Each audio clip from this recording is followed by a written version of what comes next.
That's why I want to start right now and invite the different speakers to join me on stage to start with one of the most important use cases and application of the blockchain technology, which is tokenization. We will discuss about that. Tokenization is one of the most important use of blockchain technology. And we will reveal to you why it's so important. That's why I invite on stage, please to welcome Jonathan Partouche from Wagas. Please take a seat.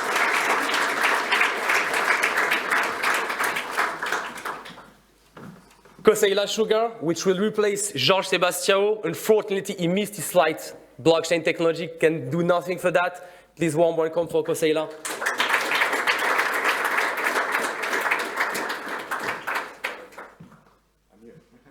And of course, Won Kim, which comes from ESCE, which is a commercial educational university. And of course,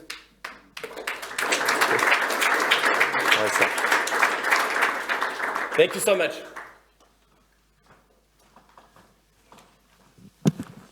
Thank you, guys.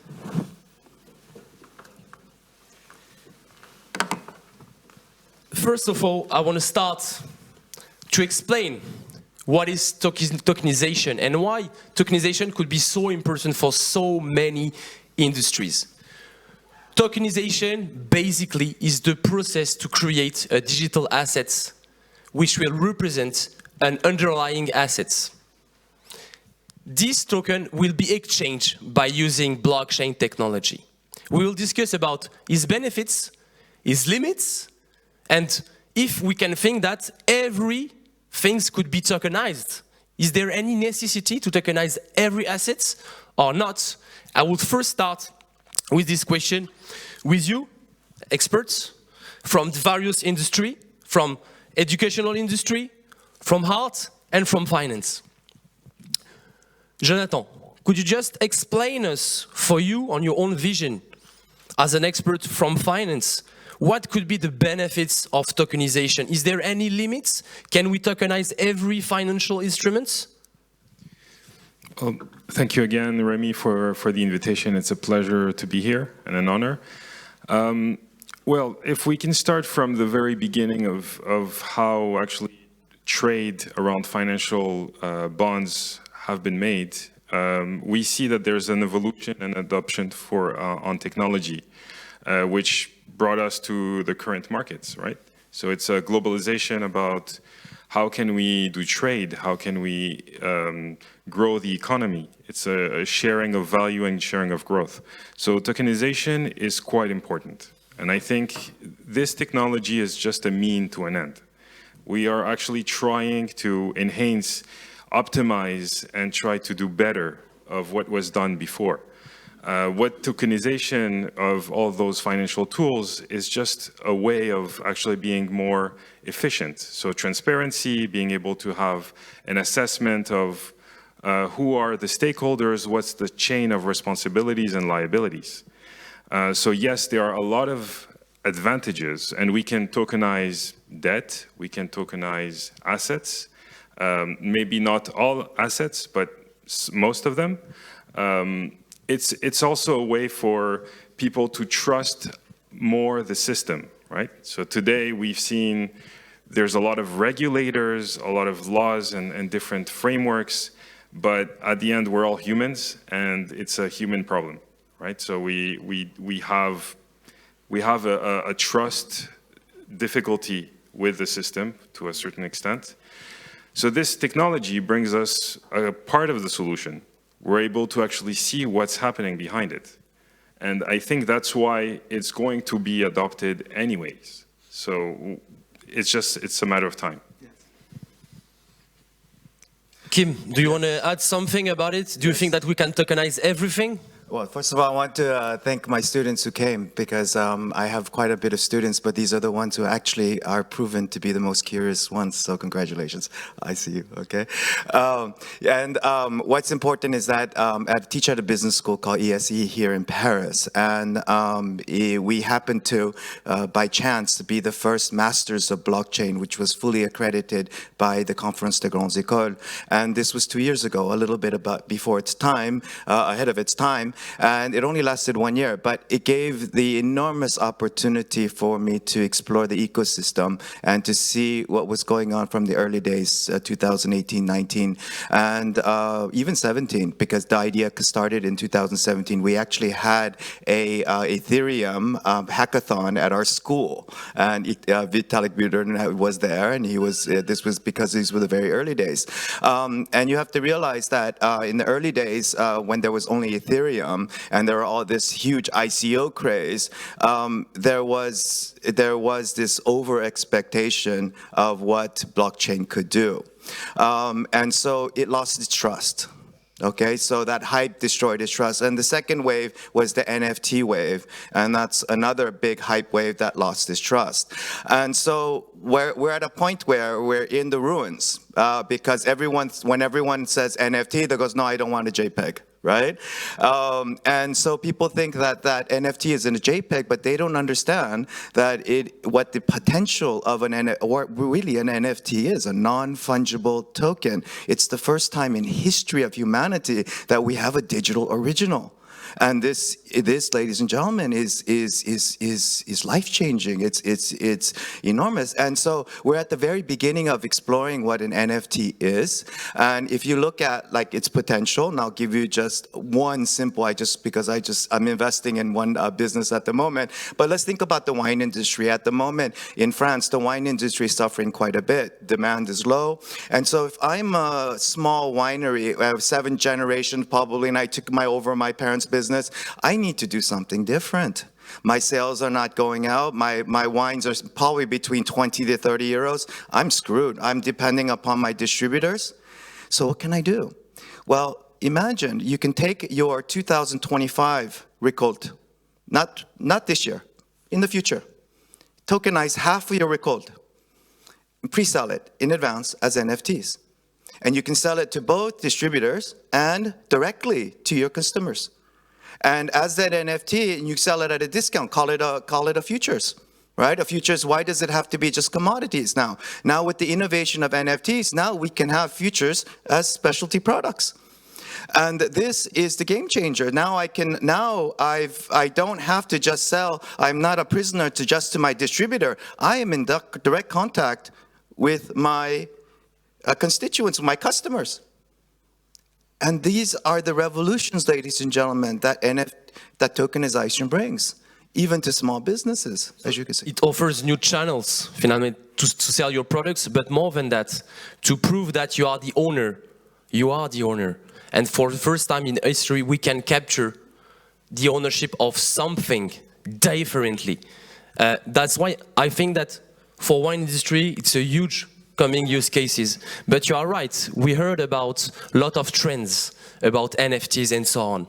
Koceila, you have seen 2 different success of... I just want to add something to that, because why NFTs are important in terms of tokenization, because we have a secondary market, which we might just say OpenSea, which is global and liquid.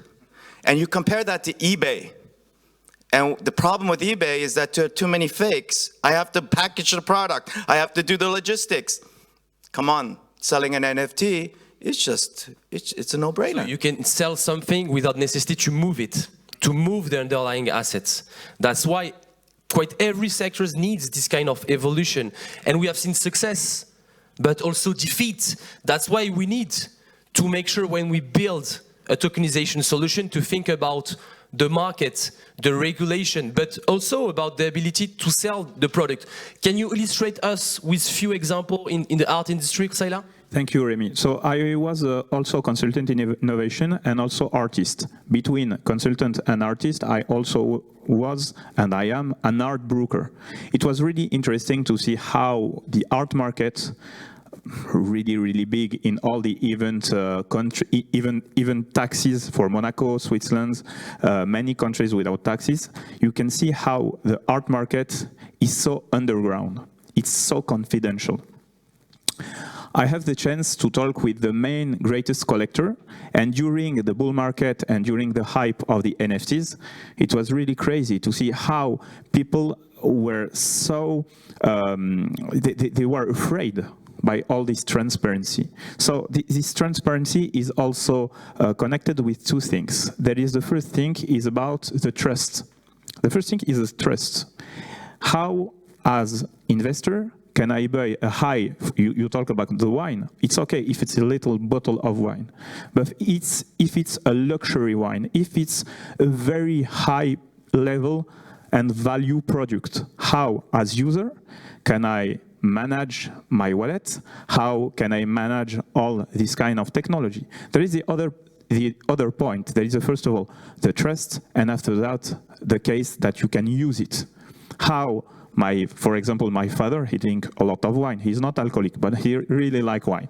How could he use, how he could learn how to use a wallet?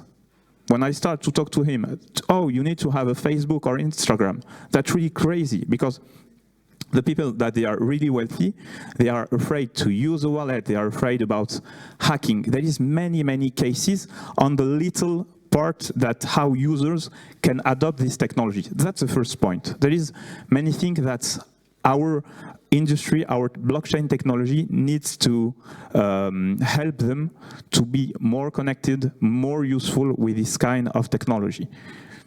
For me, that's the main thing. Not in this first generation. Maybe later, for me, the technology of blockchain will be more useful. And on the other end, I talk with many people that they are really afraid to use a wallet. They even don't know. It was crazy. And on the other end, there is many people, investors, that they are afraid that the blockchain is so transparent. There is this kind of transparency. And for the luxury, there is people, I'll give you a secret, they like when it's hidden. If I'm selling people, if I'm selling weapons, I don't want to spend the money if I'm a politician and if I'm corrupted. That's the thing that I saw in this very high level of industry, of luxury industry, in very high level of assets. There is many mafia, there is many crazy people that they want to be and to be kept secret. And this is the other dimension. I talk with other projects about politics, and this is the thing, how blockchain could give a very high value, transparency, very good values to our world. But on the other end, there is many limits about corruption, about war, and how the evolution of a nice and very good technology could be blocked. This is the two points that I really see. It means that the market could reject an innovation. Actors and companies could say, no, it's not for us because we don't want those kind of benefits. Even the technology is able to provide it. Right, because there is personal, it's always the same thing. Does this technology is helpful for a community, or is it helpful for my ego and my own personal? This is the thing. And for example, for art, it's really interesting to see how many great institutions that are it's a regulation of art. They are giving if this Picasso or if this Basquiat masterpiece, is it real or not? They are really afraid about this transparency because they have the power.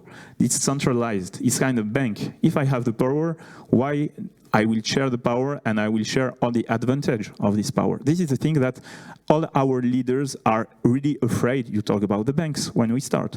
If I am the bank that I am creating the money, why I will share this power with you if I don't know you, if I have any advantage to share it with you? This is the thing. There is a physical advantage and there is also the truth and the value that I really want. Maybe I want to earn less money, but I want to be more helpful with my community. This is, for me, a kind of behavior limits and behavior could be helpful for many things. What is the difficulty with tokenization also? More than the rejection of a market is the ability to select the right protocol, because there is huge competition during different blockchains. All blockchain has not been built for all the same things. When we speak about tokenization, we speak about token, one of the most appreciated advantages is the liquidity. So for the primary market, when you issue the token, there is no so much difficulty. But what about the secondary market? If there is no secondary market, it means that you have purchased something. You are not able to sell it because of various choices you have made. For example, there is a lot of specific marketplaces which allows you to sell your own tokens. But if you have selected the wrong protocol and they are not able to let you use this protocol because there is no interoperability via their own systems, it means that you have something you're not able to sell. And one of the most appreciated value is this liquidity. And we have seen, for example, with Tezos, an impossibility to sell your product, your NFTs, because the majority of marketplaces like OpenSea are not recognize it. So tokenization could be good, but if you make the wrong choice in terms of protocol, in terms of infrastructure, it could be a mess for you. So how do you think that we can manage the secondary market to provide these promises? Well, I think that this is a very good point, and this is where it has to be integrated. There needs to be some interoperability between the different platforms, because the end use case is really to help people have more accessibility to liquidity, to being able to actually do a better trade for their business. I think that if the demand is there and there are some fulfillment of that need, there's going to be adoption. Because most of the people want, if you put yourself in the shoes of the users, they want easy access, they want facility. So that's why the consumers are in a way in power. If you're actually pushing for a demand, there's no way the market is not going to respond to that. And we see actors that emerge tomorrow. There will maybe be new actors which didn't exist today, and that will become the leaders, just because they will fulfill the demand of the market. I would like to just add to that right now that if you look at the history of the NFT and its explosion, it just happened too quickly. And so the biggest beneficiaries were Ethereum and then Polygon, which is layer 2, and now getting into Solana. And of course, the market likes to concentrate all in one or two markets. And it's obvious, and we need something like that. We need a global marketplace where we can just go and buy, very simple. But I would just like to interject that when we get into the this coming era of real-world asset, RWA tokenizations, like, for example, let's say wine, okay? What's going to happen is that these we're going to break these monopolies. There's not going to be a monopoly. Actually, they're going to be niche markets, because if you think about the wine industry, these are not degens who go on NFTs and buy JPEGs just speculating on these. These are professionals who start out, and so we can open up like markets like with Tezos and their NFT market. We can open up ICP and their NFT market and have liquidity. And this is the enormous potential, because right now, of course, they're doing dumb JPEGs and of course I'm not going to go buy an imitation. Right? And everybody just copying everyone. But what the RWA field brings is a new community who are very serious and passionate about collecting real-world assets, not JPEGs. And that's why I really see very positive possibilities. Now, it depends on how well these protocols set up their politics to incentivize this. But if you look at a $10 trillion market projected for 2023 in real-world assets, we're just at the very beginning. Let the JPEGs go. Right? And so what I see is that we as Ethereum got the big start, but we're going to see, I think, in the next 10 years with real-world assets, which NFT marketplaces are really going to dominate. Because for me, JPEGs are just the beginning. It's nothing. It's a sliver of the marketplace. And look how big that got. Now imagine the real-world assets when that trade gets in, and everybody copies everyone. Remember what happened. Everybody copied Bored Ape Yacht Club.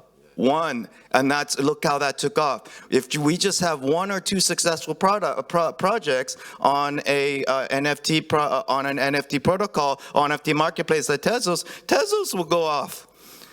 So we're just that close, and not the thing, and the technology is there. We just need that catalyst, and so that catalyst, ladies and gentlemen, this is exciting because we get to determine, we get to see by being here, listening, we get to determine where that's going to be, and trust me, the fortunes that we saw with just JPEGs, imagine with the real industry, what's that's going to happen, and we're so close, and that's why it's so exciting to be here.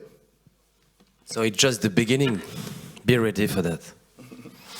The other question we can ask is, do you think sincerely, if we don't have clear treatment about tax, because when you be able to sell a product with a different form, with a different support, always the taxation issue comes.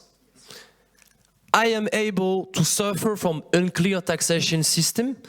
Do you think that we need to have clear answers about the clear taxation we could be applied to those assets? For financial, if you tokenize a stock or a bonds, it will be different if you tokenize art, if you tokenize wine. So I think we need to provide some clear answers to that. Could you just help us to know more about that? That's a very good point. Well, if we come back to the root of how it actually works, is there's a very good example in how the money was created, right? So it's a purpose of trading, right? Instead of doing the trade, okay, I need some water. I'm going to trade some grain, some fruit for the water. Today we actually use money, but the money, what it is, today it's already digital. Tokenization will be the same. And then the government started to actually put taxation with rules, right? Where's the origin of the transaction, and the taxation is at the origin. Now, it's important to also see how the financial markets use those kind of concepts, right? Because that's how today I can buy shares of a company that's in Singapore I've never met, but I'm helping them to grow, I'm helping them to create value for the world economy. But I'm not taxed in my country, I'm not taxed in Singapore. So there's always a pro and a con, but I think the governments have a very big stake here because they need to actually sort of understand the whole chain of value that's being created. And they need to sit down and agree on how they're going to split the cake. Because if one of them starts to actually say, well, I'm going to tax everything that's done, whether it's done on my territory or not, then it's going to create chaos, right? So if the US tomorrow, they say, well, you know what, if you actually create a financial tool with this tokenization, you're going to have to pay me 20% of what you're selling. Obviously, everybody's going to complain. So they need to have a consensus between them in order to understand also that, you know, everybody needs to share a piece of the cake. Otherwise, it's going to be a chaos.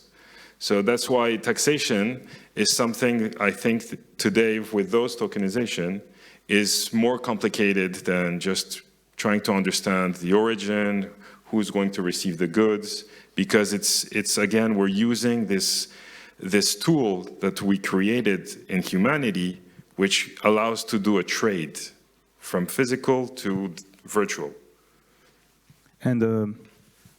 And what is really interesting with the case of NFTs, that's what you need. This is what I understood with taxation, and this is how the super rich people start to learn me how to use the taxation to be more efficient in my economic system. For example, the case of NFT. You said that's it JPEG. Let's talk about the board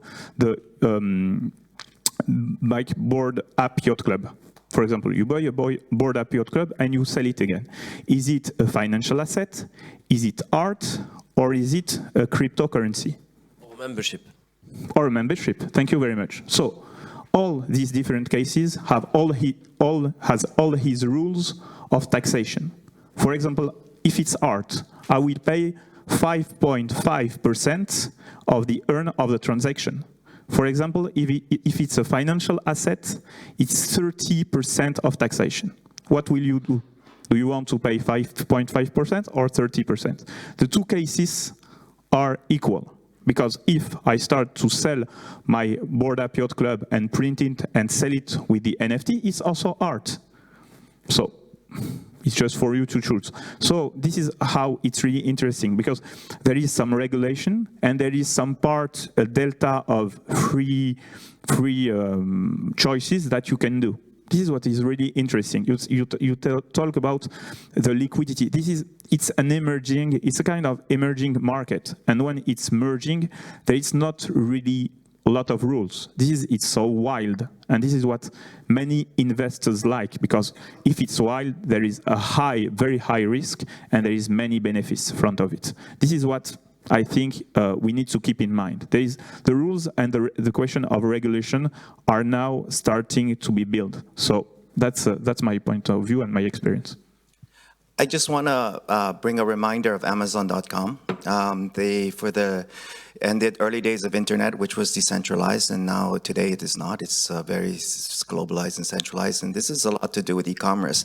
And Amazon.com, for the longest time, I think it was until 2007 or 2008, they did not pay any taxes.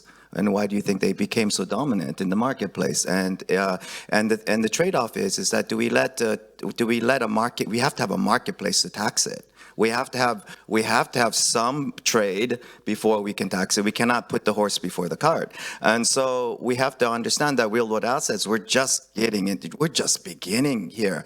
And so it doesn't make any sense to create these complicated taxation regimes and to be afraid. Of course, for me, what happened just a few days ago with the Federal Reserve slapping Binance down is a sea change. This means that the United States now is going to enter into discussions of regulation, and this means that the door is wide open. And so before, companies were just too afraid to even get into this tokenization of real-world assets. And now, with Larry Fink even promoting it, which is Larry Fink of BlackRock, by the way, is now him promoting it, which is the largest asset under management firm, investment firm in the world. We see the writing on the wall, and now the gates have opened, and I look at, because I invest in real world assets. By the way, you can just go and look at CoinMarketCap and say real world assets, and you can see, and it's very few at the moment. It's very, very little. And the companies that are in this, especially real estate, and real estate is one of those fields that in France, we did a study on this with my students, it's a fortress. The banks do not want any kind of tokenization of real estate in France. It's too much of a threat. However, if you look at England right now, where I'm invested in a company called Relio. And why? Because England is in a crappy situation at the moment, and so they need to liberalize their markets. And so here, it's possible in England, and that is going to set a harbinger for the rest of world. So we're going to start taking tokenization of real estate up one by one by one. But the people who get started early might be the big winners, like Amazon. And so this is the land grab. And so if we are too afraid, we will never have a chance to even have an Amazon or even be a player. But you have to also understand that in the e-commerce days, because I was there in the .com, 99% of e-commerce companies failed. Only 1% are around today of those companies, and they later got sold out. So you have to realize that is also the reality. The reality is fraught with risk, and that risk. But we will allow a whole new marketplace to flourish, and that is why it's so exciting. Because the nature, even before we think of regulation, is we think of what is the potential? Why do we need it? And that question, and like they said, if there's 10 times more benefit, and it's 10 times more efficient and better than what's existing, it will get adopted. There is no regulation which can stop it. And so this is why it is so exciting, because when we look at tokenization of assets, even gold, right now there is a protocol called Gold DAO on ICP. The problem with gold, and think about big countries like countries coming together, and countries don't know how much reserve of gold another country has. They only guess that. And then we look at ETFs. How much gold do you know that was really behind that ETF? And the ETF prices fluctuate up and down, the volumes. I don't think gold could do that, right? So the underlying asset itself is the same. Now, imagine if you can tokenize the physical gold and tie that to an NFT, which is what's being done at the moment. Now, we can validate that NFT represents a real physical asset that's verifiable. And that is what we have today. And that's just emerging right now. And this, again, will be a sea change. So if you want to have Federal Reserve currencies and you want to be backed by gold, NFTs are going to have to be a reality.